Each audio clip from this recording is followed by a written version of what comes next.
Então, meus irmãos queridos, recebam também o nosso abraço, a gratidão pelo convite e em nome da diretoria executiva da Federação Espírita do Rio Grande do Sul, que nesse momento já está em Passo Fundo, já chegou para a nossa reunião regional de amanhã, recebam o nosso carinho, as nossas felicitações pelo trabalho realizado aqui. A Federação Espírita do Rio Grande do Sul somos todos nós. A Federação nasceu da vontade dos centros espíritas do nosso Rio Grande, lá nos idos de 1921, quando as casas espíritas que já existiam então resolveram não mais caminharem sozinhas, realizarem trabalhos isolados, mas resolveram unirem-se por um laço mais forte, chamado unificação, uma bandeira desfraldada por Ismael, por determinação do Cristo, e que tem hoje uma coordenação de muitas entidades de escola, dentre elas o nosso querido Bezerra de Menezes. Então, parabéns por todas as tarefas, por todas as luzes acendidas nesta terra de Sarandi, por todos os corações consolados, por todas as lágrimas enxugadas, por todas as consciências iluminadas através da divulgação da abençoada doutrina espírita.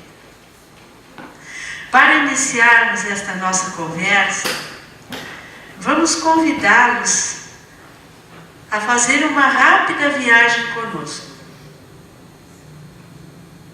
Então, amarrem os cintos e vamos lá.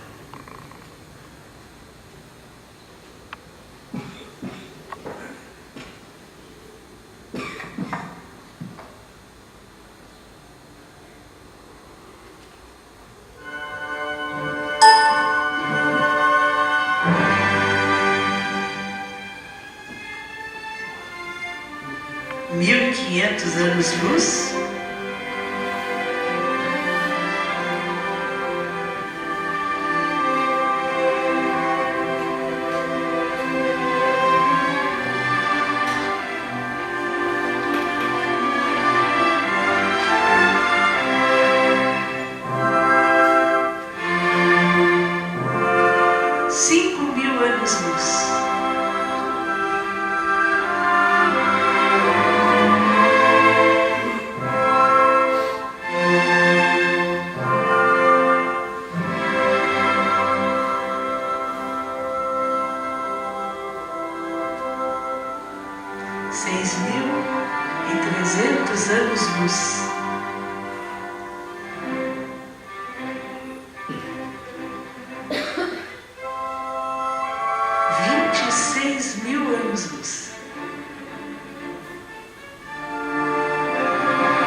ficar sem combustível para a volta. A gente começa olhando e fazendo esta breve viagem pelo universo, porque às vezes nós precisamos contextualizar a nossa vida. Alguém viu a Terra ali? Mas ela está por ali, né? É o ponto de partida. E nós, onde é que estamos? Embora toda esta grandiosidade, toda esta harmonia, esta beleza, nós, os seres humanos, nós ainda somos o ponto de partida dos nossos questionamentos. Nós ainda assumimos perante a nossa consciência um lugar de destaque. Tanto que uma das questões que mais intrigam, excitam o espírito humano é essa que está aí. De onde viemos? Qualquer meditação um pouco mais acurada nos leva a pensarmos nisso. Hoje nós podemos, através dos grandes telescópios, dos grandes observatórios, Hubble, termos estas imagens do espaço infinito. Mas, desde as eras mais remotas, o olhar do homem buscava as estrelas, aquelas que podiam ser vistas a olho nu. E a contemplação das estrelas sempre foi um fascínio e sempre foi motivo de indagação. E nestas indagações, esta pergunta: de onde viemos? E um sentimento instintivo de que existia um poder superior à nossa própria capacidade de conceber. Quanto mais o tempo passa, quanto mais a inteligência humana se aprimora, o homem toma dois caminhos. Ou ele se rende a essa evidência de que há um poder superior à sua capacidade, ou ele alimenta ansiedades, angústias, ele desenvolve dores, ele perde o significado existencial porque não encontra respostas para as perguntas ontológicas que ele traz consigo. Dizem os pesquisadores, e os espíritos superiores nos asseveram isso: nunca houve na história da humanidade povos ateus. Existem pessoas que se dizem ateus, mas povos ateus nunca houve. A inclinação do homem para supor, para crer, e hoje com a doutrina espírita, saber que existe um ser supremo, ela nos acompanha desde os primórdios, desde a infância da humanidade.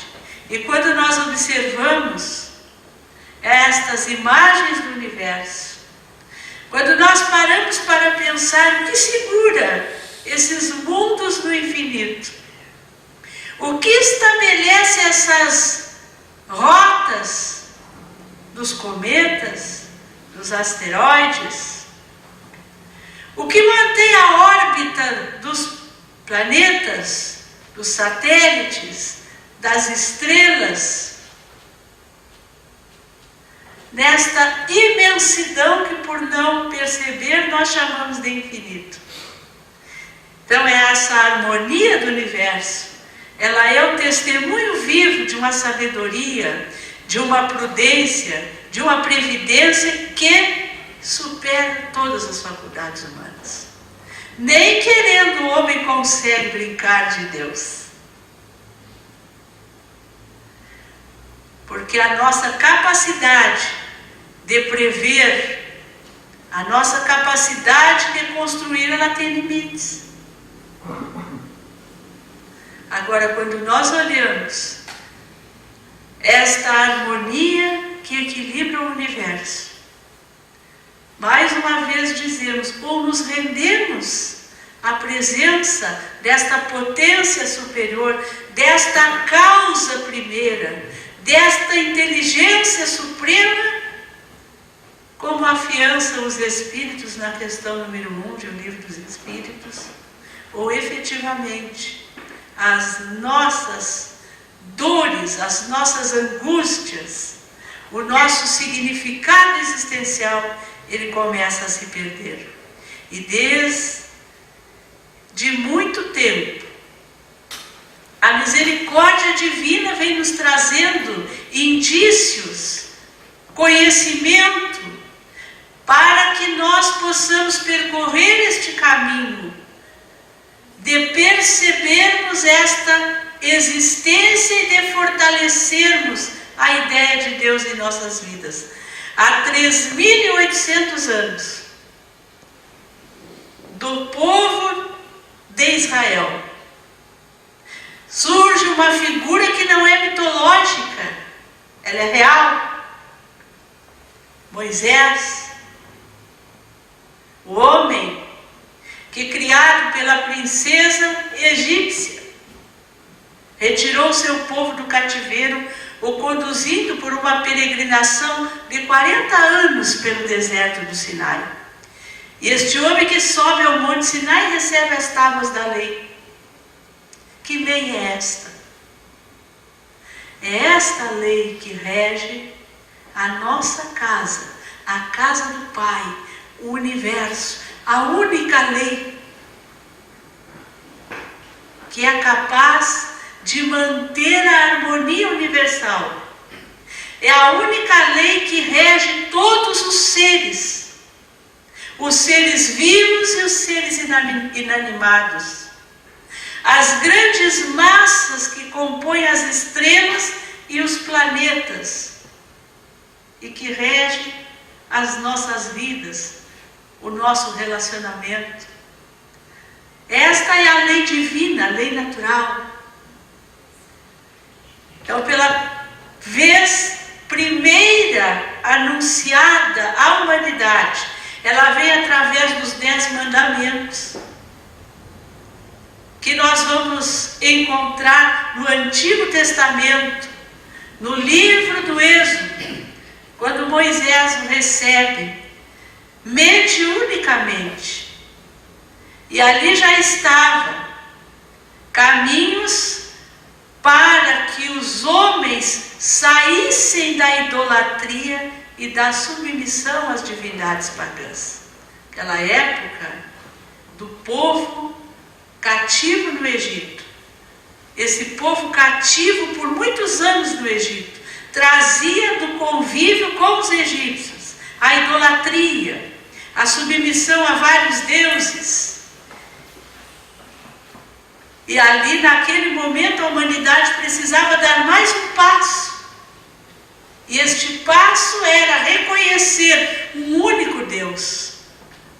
Porque se a lei é única, ela não pode emanar de várias divindades. Então, a função de Moisés, o grande legislador hebreu, ainda que tivesse que usar a força, o temor, porque se nós lermos a Torá, que são os livros do Pentateuco do Antigo Testamento, nós vamos encontrar ali sempre a ameaça, o temor a Deus, mas era necessário para aquele momento da humanidade, para que a humanidade não ficasse mais vinculada a vários deuses, mas que reconhecesse um Deus único. 1800 anos depois de Moisés, nós vamos encontrar um homem nada semelhante a Moisés. Um espírito doce, brando e enérgico, que em uma das vilas mais pobres da Galileia, no lar de um carpinteiro, vinha trazer a continuidade daquilo que Moisés ensinou. O Deus único, que era o Senhor dos exércitos, passa na proposta de Jesus a ser o Deus Pai. Não o Senhor que tem servos, mas o Pai que tem filhos. Então nós vamos ter a segunda revelação desta lei que rege o universo. Jesus não empregava mais a força. Jesus não falava mais que devíamos temer a Deus. Ele falava na fé. Ele propunha que nós amássemos o Pai que nos havia criado. E vinha dessa forma libertar o espírito humano do apego dos formalismos da tradição da lei, nos encaminhando então para nos amarmos como irmãos, para sermos fraternos. Mas quem nos ensinou a respeitar esse Deus único, a reconhecê-lo, foi Moisés, para que depois Jesus pudesse nos ensinar a amá-lo como Pai. E depois do Mestre Jesus, 1857 anos se passaram. A humanidade perdeu-se por muitos caminhos, desfigurou aquela doutrina que era toda de simplicidade trazida pelo Mestre de Nazaré. E então, no dia, em abril de 1857, em Paris, surge uma obra que vem nos apresentar uma nova proposta de continuidade, de aprendizado, de compreensão da mesma lei divina trazida por Moisés e por Jesus. Era o Espiritismo. Era o Consolador prometido por Jesus. Nas últimas 48 horas de sua vida, quando ele percebia a tristeza dos seus companheiros, porque ele estava na iminência de ser levado ao sacrifício da cruz, ele então promete: eu vou, mas eu vos enviarei o Consolador prometido, que ficará convosco para sempre. No dia 18 de abril de 1857, o Espírito de verdade, que é o próprio Mestre Jesus, cumpre a promessa e traz para o mundo uma doutrina que levanta o véu das alegorias deixadas por ele no Novo Testamento, porque naquela época os homens ainda não tinham a condição intelectual e espiritual de compreender os seus ensinamentos. Então, o Espiritismo é a terceira revelação. E nesta revelação nós temos o emprego da verdade, que esclarece a fé através da razão, para que o homem possa amar compreendendo. Nós espíritas sabemos, nós não cremos. Quando nos perguntam se nós cremos em Deus, nós dizemos não, nós sabemos que Deus existe. Então a ideia de Deus, aquela que começa com Moisés, com o Espiritismo, ela tem condições de sedimentar-se nos nossos corações, para que nós possamos finalmente responder esta magna pergunta: de onde viemos? E agora, timidamente, a ciência acadêmica começa a roçar as fímbrias desta grande verdade que a ciência espírita nos aclarou. Uma destas pesquisas mais importantes, ela vem do padre Michel Keller, é um padre polonês que desenvolveu uma tese chamada Teologia da Ciência. E esta tese diz que em todo o processo físico há uma sequência de estados. Um estado precedente é uma causa para outro estado que é seu efeito. E há sempre uma lei física que descreve esse processo. Mas aí, na sua tese, o padre Keller pergunta: mas o que existia antes desse átomo primordial? Nós tínhamos o hidrogênio, nós tínhamos o oxigênio, formaram-se duas moléculas de hidrogênio, mais uma de oxigênio, deu a água. É isso que ele quer dizer. Mas e antes? E os átomos que formaram o hidrogênio, de onde vieram? E os que formaram esses? Então, o que ele pergunta é o seguinte: o que existia antes do primeiro átomo? Essas questões, sem resposta pela física, diz ele, encontram um ponto final na religião. Ou seja, encontram Deus. A teologia da ciência do padre Keller são as indagações respondidas pelos espíritos e propostas por Allan Kardec. Que é Deus? Pergunta Kardec. E eles respondem: a causa primeira de todas as coisas. É esta a resposta. É isto que vem antes do átomo primordial, trazido nos inúmeros cálculos matemáticos realizados pelo padre Keller. Também nós temos pesquisas que apontam para a existência de pontos no cérebro, que são ativados quando nós pronunciamos a palavra Deus em qualquer idioma. Então nós temos a doutora Dana Zohar, que escreveu o livro Inteligência Espiritual, dizendo que entre os nossos lobos frontais existe um ponto que se acende quando nós pronunciamos a palavra Deus. O Dr. Vilayanu Ramachandran, o Dr. Michael Persinger, todos eles pesquisando o cérebro humano, a influência da crença, dos artigos de fé. Por quê? Tudo isto porque é extremamente importante para todos nós respondermos essa questão: de onde viemos? Quem nos criou? Talvez um dos maiores anseios da humanidade.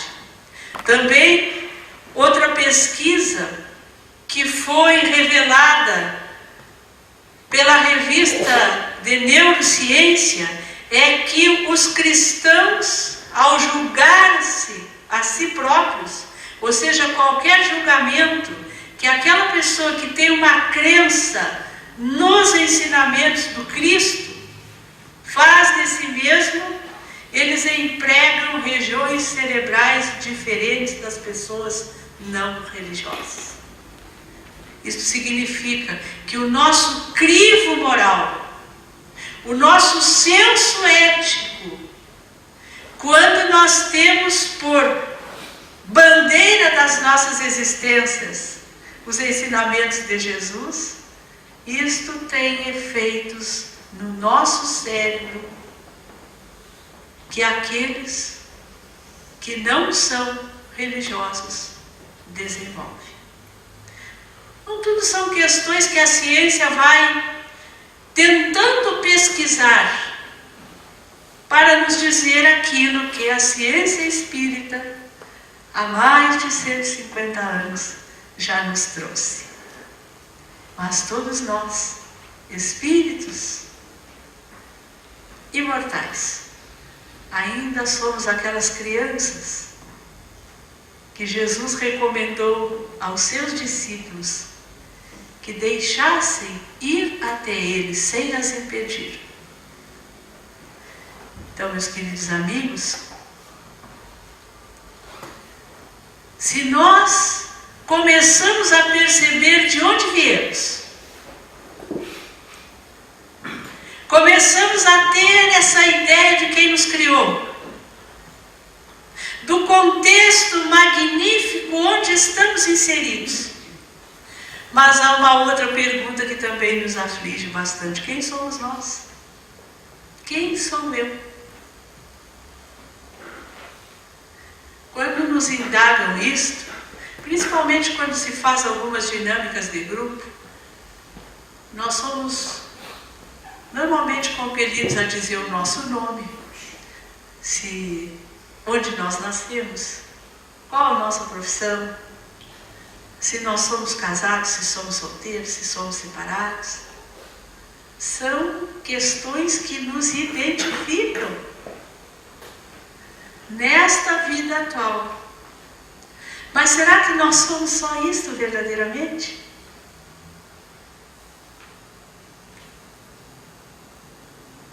Então, para responder esses questionamentos, nós precisamos usar sempre essas duas alavancas da inteligência humana: a ciência e a religião.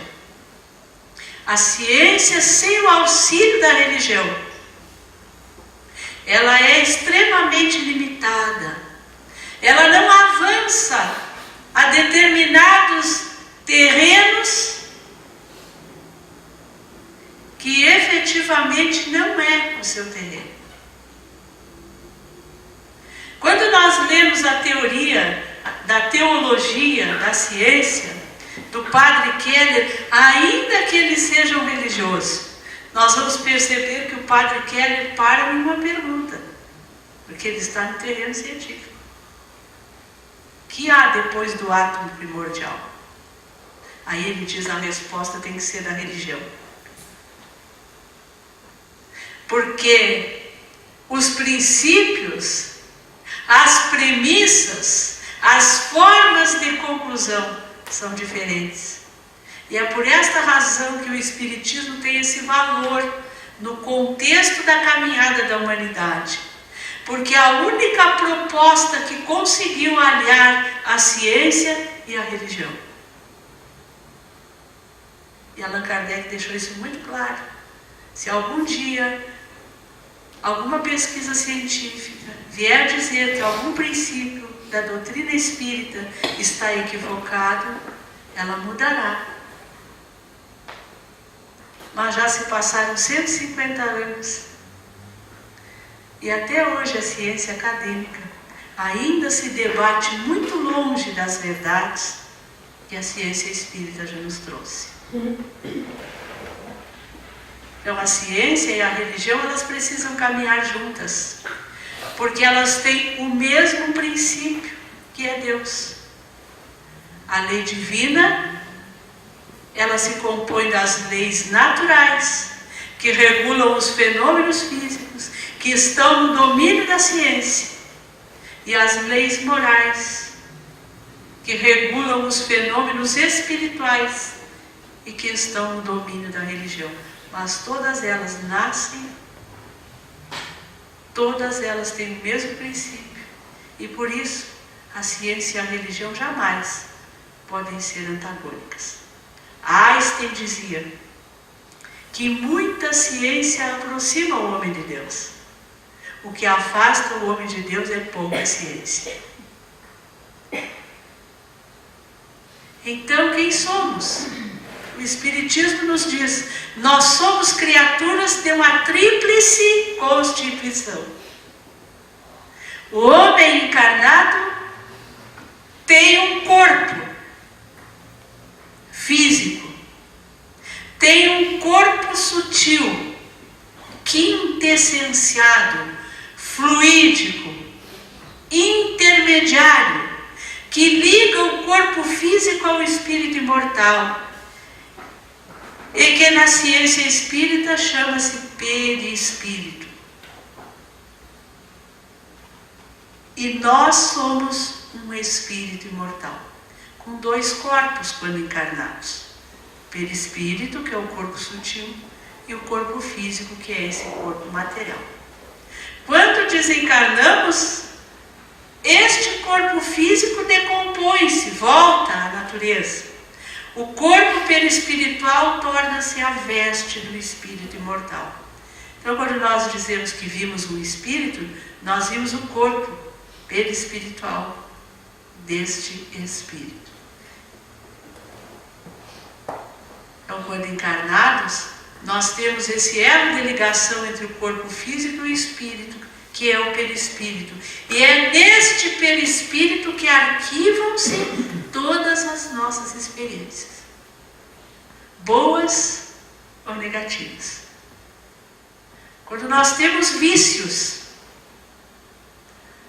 fumo, álcool, sexolatria, maledicência, tudo isto, além de afetar o nosso corpo físico, arquiva-se e desorganiza o corpo perispiritual. E este corpo perispiritual vai ser o molde do corpo físico das nossas próximas reencarnações.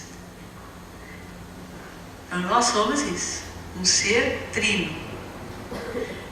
E um ser que precisa evoluir, crescer, tornar-se melhor, ser feliz. E para crescermos, nós recebemos uma bênção daquele que nos criou, que é a liberdade de escolha. Nós só fazemos aquilo que nós escolhemos fazer. Ninguém tem acesso, nem os espíritos superiores, nem os nossos anjos guardiães, nem o Mestre Jesus interfere nas nossas escolhas. Por quê? Porque nós somos responsáveis por elas. O maior patrimônio do espírito imortal é a liberdade que ele tem de agir, de escolher. Senão não haveria resquício de ética no universo.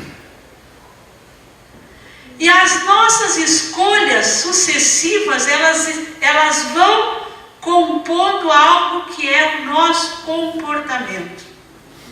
O nosso comportamento é o conjunto das nossas escolhas.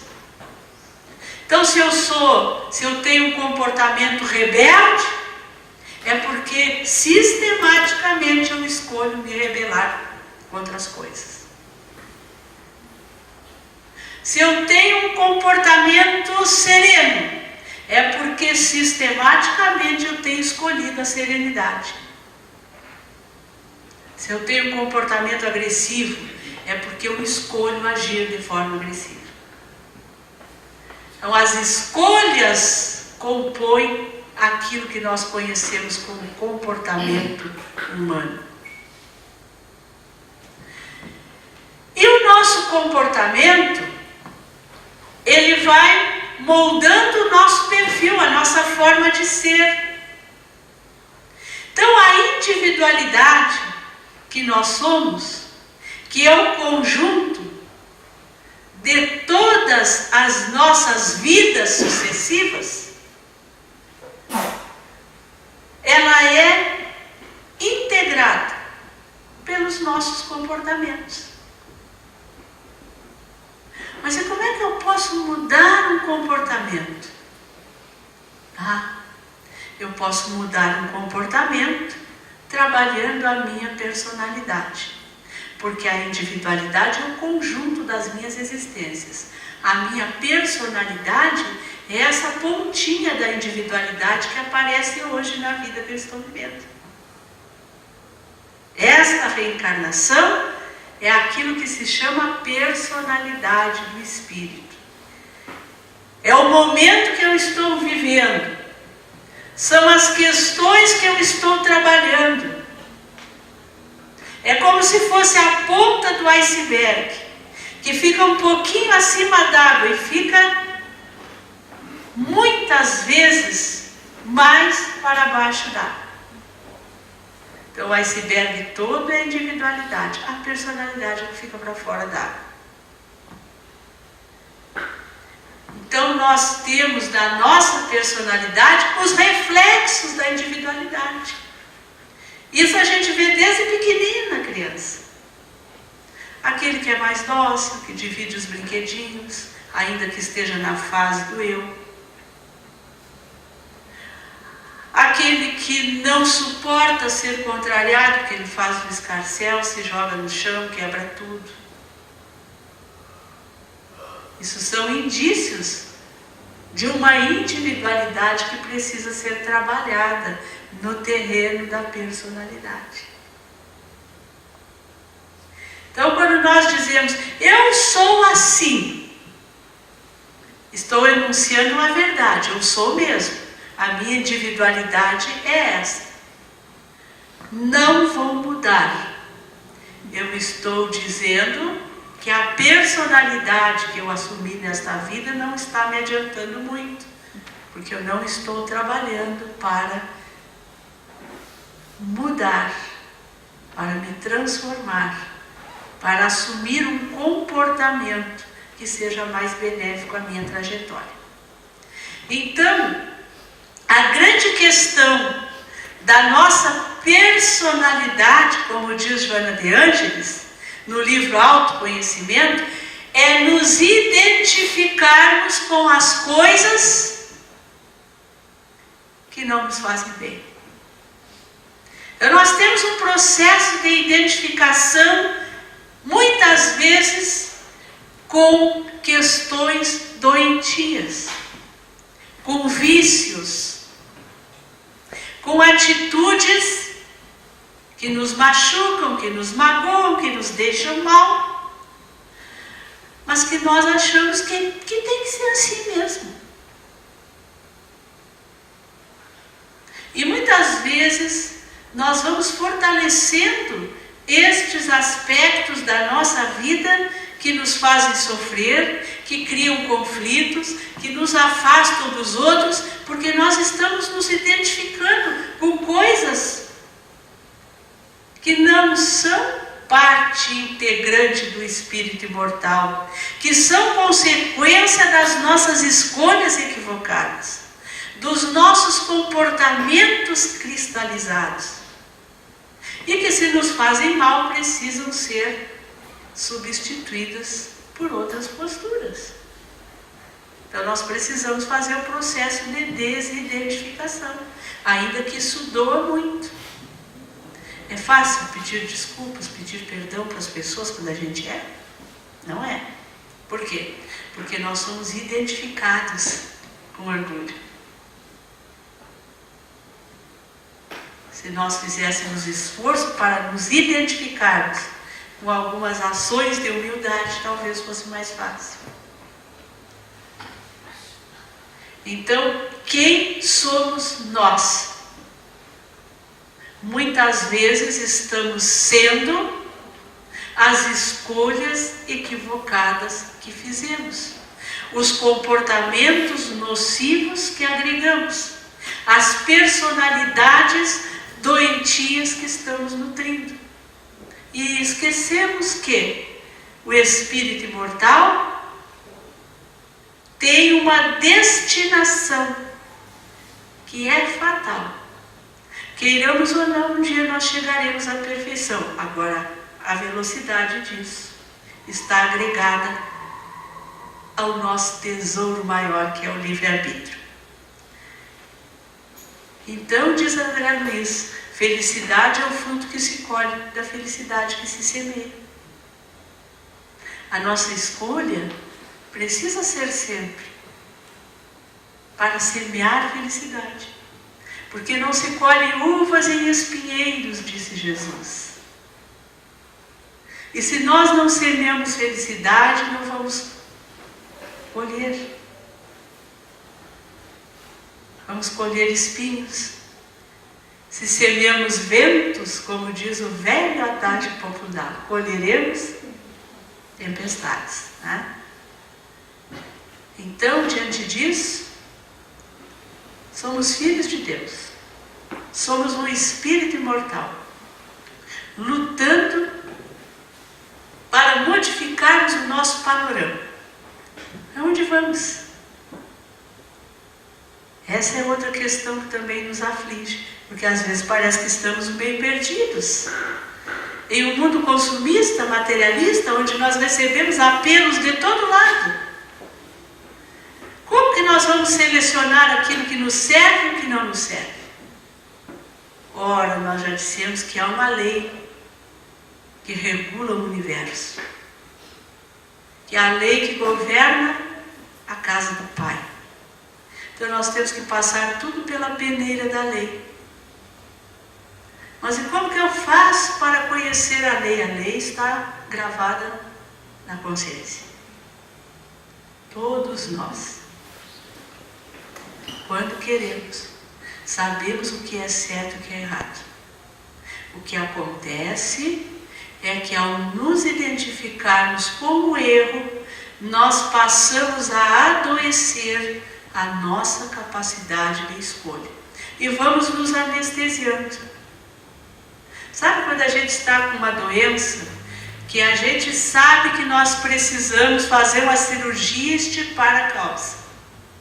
Mas aí a gente não quer parar para fazer a cirurgia. Então vem a dor, a gente toma um antiálgico. A gente toma um remedinho para passar a dor. A gente sabe que a causa está lá. E que a dor simplesmente está anestesiada. Então nós sofremos e sabemos por que estamos sofrendo. Mas aí nós vamos usando subterfúgios. Então, a querida benfeitora que dá nome a essa casa, ela traz na obra Autodescobrimento, a busca interior, um passo a passo para nós mudarmos.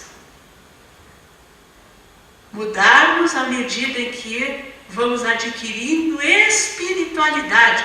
O que é espiritualidade, afinal? Espiritualidade não é espiritismo. Porque espiritualidade nós podemos encontrar e desenvolver em qualquer confissão religiosa ou sem ela. Mas a espiritualidade é exatamente esse sentimento que nós temos de que fazer o bem, de que desenvolver virtudes é o que nos levará à felicidade. Na verdade, espiritualidade é ser bom, é ter no bem o nosso paradigma maior. E é por isso que Allan Kardec muitas vezes disse que há espíritas sem o saber. Por quê? Porque são homens de bem, ainda que não se revelem profitentes de nenhuma confissão religiosa, mas são homens de bem. Então Joana de Ângeles diz que sem uma visão espiritual da existência física, a própria vida permaneceria sem sentido ou significado. Os Espíritos já nos disseram isso lá no Evangelho segundo o Espiritismo, quando eles abordam o ponto de vista. Eles dizem: o ponto de vista da imortalidade, da existência da vida futura, muda a maneira como nós encaramos a vida. E é verdade. Quando eu sei da continuidade da vida, quando eu sei que sou imortal, quando eu sei que vou responder pelos meus atos sempre, quando eu sei que esta vida aqui é apenas um momento muito breve da imortalidade, eu penso: que valor terá daqui a 100 anos isto pelo qual eu estou me empenhando tanto? Aí eu começo a mudar a forma como eu encaro as dificuldades, as lutas, as dores, os dissabores, os laços de afeto. tudo adquire uma feição diferente. Porque quando nós começamos a focar o nosso olhar apenas na vida física, é muito provável que a gente vá perdendo o significado existencial. O que adianta lutar se amanhã a gente já não está mais aqui? Mas o que adianta? Eu fiz tanto pelos meus filhos, eles são ingratos. Mas o que adianta? A gente faz tudo e os outros não reconhecem.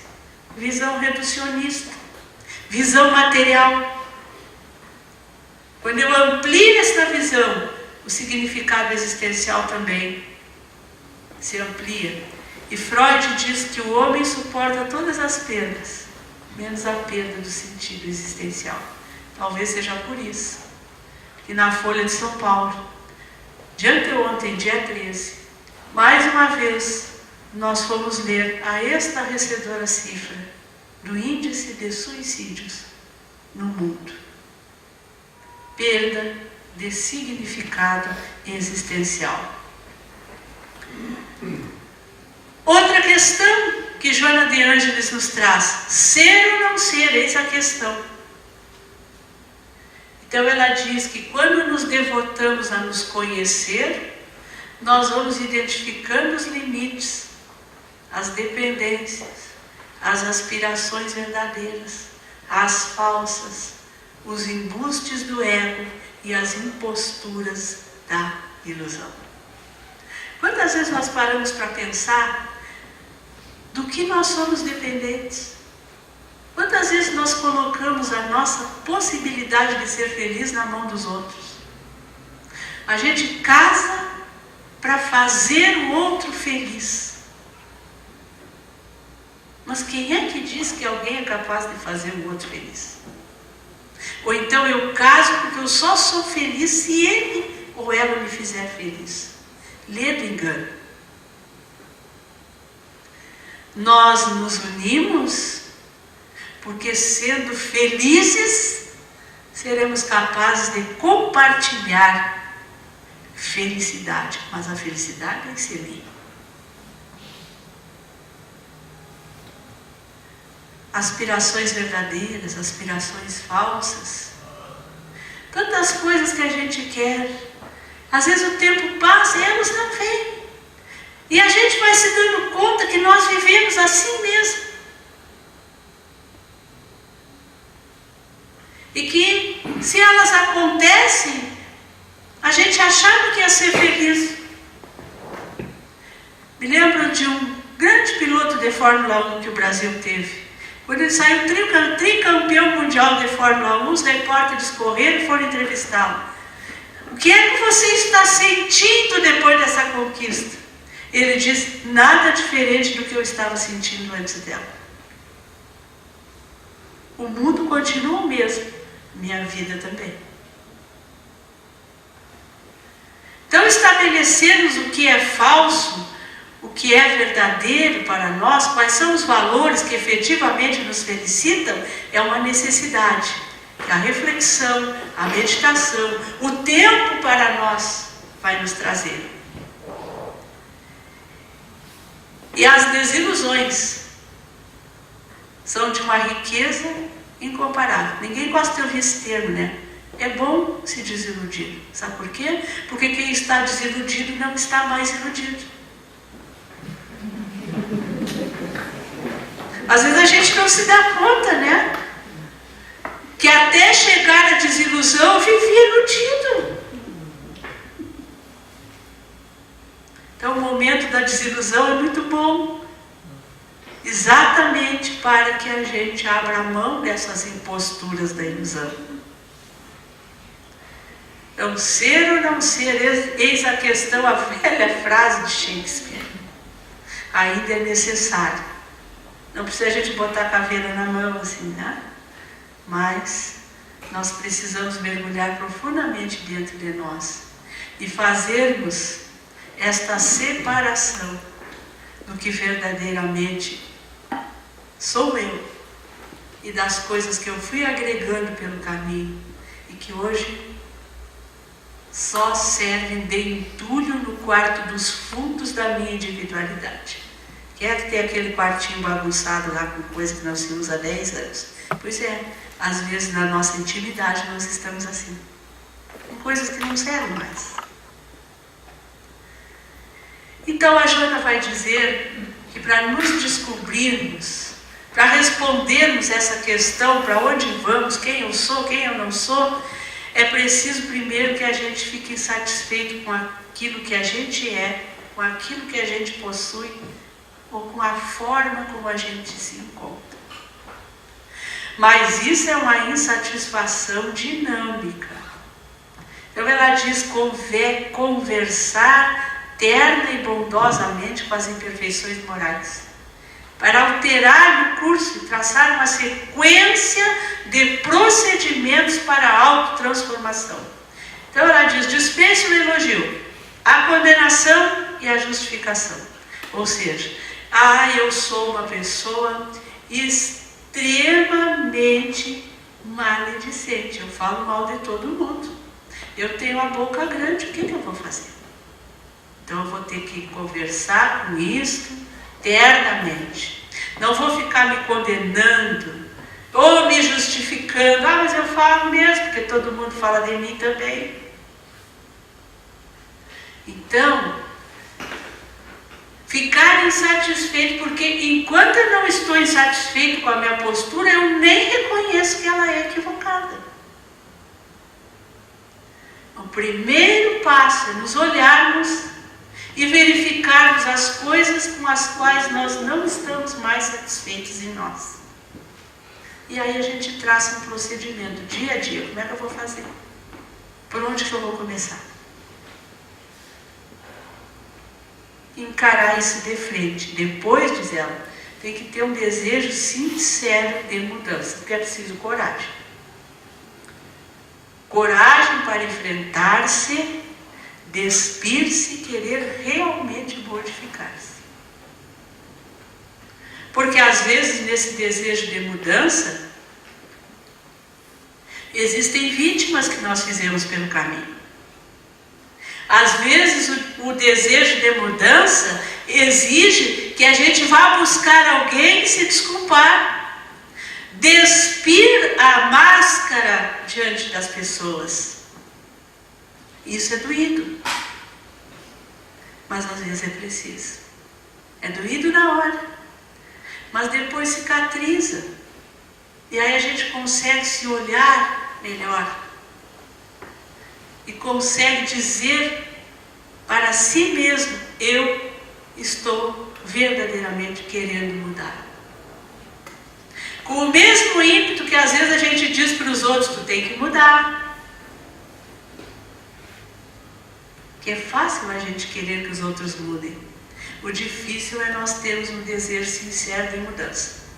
E quero assegurar para vocês aqui, todos os problemas da nossa vida dependem de nós. Não adianta ficar querendo mudar a vida olhando para fora. A mudança está aqui.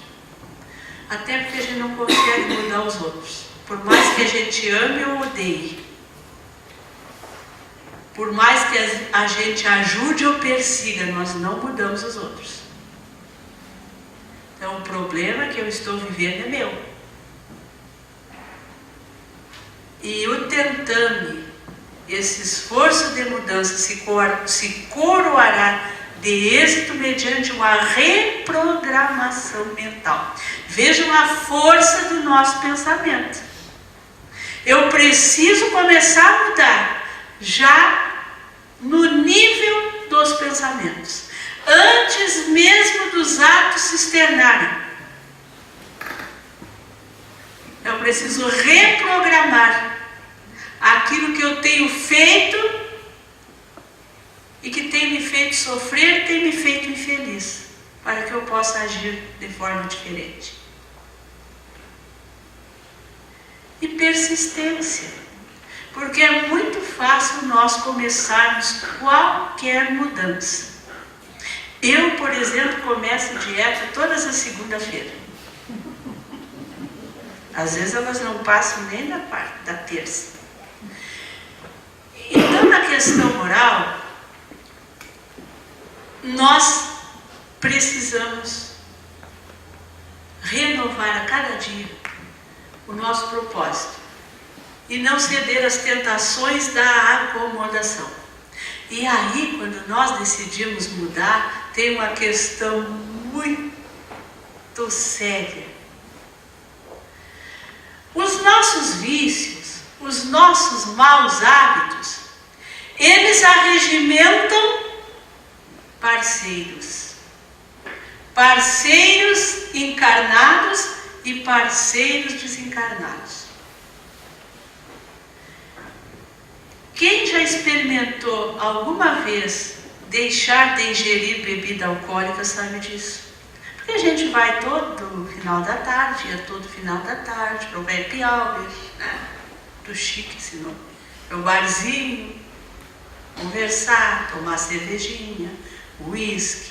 Aí eu decido, bom, eu estou comprometendo meu corpo físico, eu estou comprometendo meu corpo sutil, meu perispírito, e eu estou também causando danos de longo alcance ao espírito imortal. Vou acabar com isso. Quantos telefones a gente recebe depois disso? O que houve? Não veio hoje? Ah, tá virando santo, né? Ah, mas o que é isso?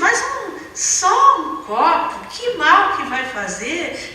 Garanto que está metido com aquelas histórias de espiritismo, com aquelas coisas, agora virou santo, está esquecendo os amigos, e assim começa o assédio. Além dos parceiros encarnados que se arregimentam para não perder a companhia nossa, nós também vamos ter o assédio, as agressões dos espíritos desencarnados. Que, como diz André Luiz, são canecos vivos, nos fazem de canecos vivos. Porque eles ingerem o alma através das emanações que saem de nós. Como eles não podem, porque já não tem mais o corpo, segurar o copo e ingerir, eles inalam as emanações do álcool que saem daqueles que bebem. E esses, efetivamente, eles vão envidar todos os esforços para não perderem as suas presas. Então, as agressões exteriores, os choques sociais, os choques emocionais, porque muitas vezes o organismo dependente do álcool, porque hoje tem muita questão do beber socialmente, a gente não existe isso. Quem depende do álcool para se sentir alegre, quem depende do álcool para poder conversar com os amigos, para poder se divertir numa festa, é dependente químico, sim, senhores. Então, emocionalmente, ele também vai sentir a abstinência. E é claro que isso vai acontecer, não tem como a gente se eximir. Mas Joana diz, mesmo que recebidos, passarão por critérios novos de avaliação. Então é preciso persistência. Se eu estou sentindo a falta, eu vou saber avaliar por um novo paradigma. Isso é melhor para mim. Estou sentindo a falta hoje, mas amanhã eu estarei livre. Os meus amigos hoje estão reclamando da minha postura, mas amanhã depois eu estarei forte para auxiliá-los quando eles precisarem de mim. Então mudar exige isso, que mudemos também o paradigma. E a disposição para aceitar-se e vencer-se. Todos os que transitam nas experiências humanas durante o seu curso estão. Olha a personalidade. Nós estamos. A gente usa muito isso hoje, né? Eu estou presidente. Mas são a soma dessas mesmas experiências. Então nós estamos vivendo uma etapa. Mas o que nós somos é muito além disso. Então o estar hoje precisa ser algo que vale a pena incorporar-se ao ser. E isso começa por aceitar-se. Tudo bem. Eu tenho erros, eu tenho vícios, eu tenho carências, eu tenho dificuldades, mas eu também tenho o esforço, a vontade, a liberdade de escolha, e eu vou vencer tudo isso. Eu preciso me convencer da minha capacidade de superação, porque isto também é contexto de espiritualidade e também é caminho para a felicidade. Acreditar em si, ter autoestima, é algo que nos segura em qualquer circunstância, por mais difícil que ela seja. E a Joana de Ângeles continua: nós temos que ter capacidade para crescermos emocionalmente. Quem aqui é pedagogo, professor? Pois é. Quando a gente olha lá na primeira infância, lá naquelas primeiras fases da infância, as características da infância. Às vezes vocês não têm a impressão que tem gente que nunca passou daquilo ali? Eu sou evangelizadora e às vezes eu não sou pedagoga, mas eu estudo alguma coisa para entender as crianças. Então às vezes eu fico rindo sozinha, digo, meu Deus, mas as crianças pequenas são assim, são egoístas, querem tudo para si, não aceitam dizer não, mas quanto adulto também não sai dessa fase. Então mudar é necessário ter capacidade para sair dessas fases, para crescer emocionalmente, para saber trabalhar com a frustração, para saber ouvir não, para saber abrir mão, muitas vezes da sua opinião pessoal em benefício do consenso das opiniões coletivas. É preciso saber respeitar as diferenças. Isso é crescer emocionalmente. Lá na Gênese, esta obra básica também da doutrina espírita, no capítulo 18, no item 5, nós vamos encontrar esta frase magnífica: já não é somente de desenvolver a inteligência do que os homens necessitam, mas de elevar o sentimento, e para isso faz preciso destruir tudo o que superexcite neles o egoísmo e o orgulho.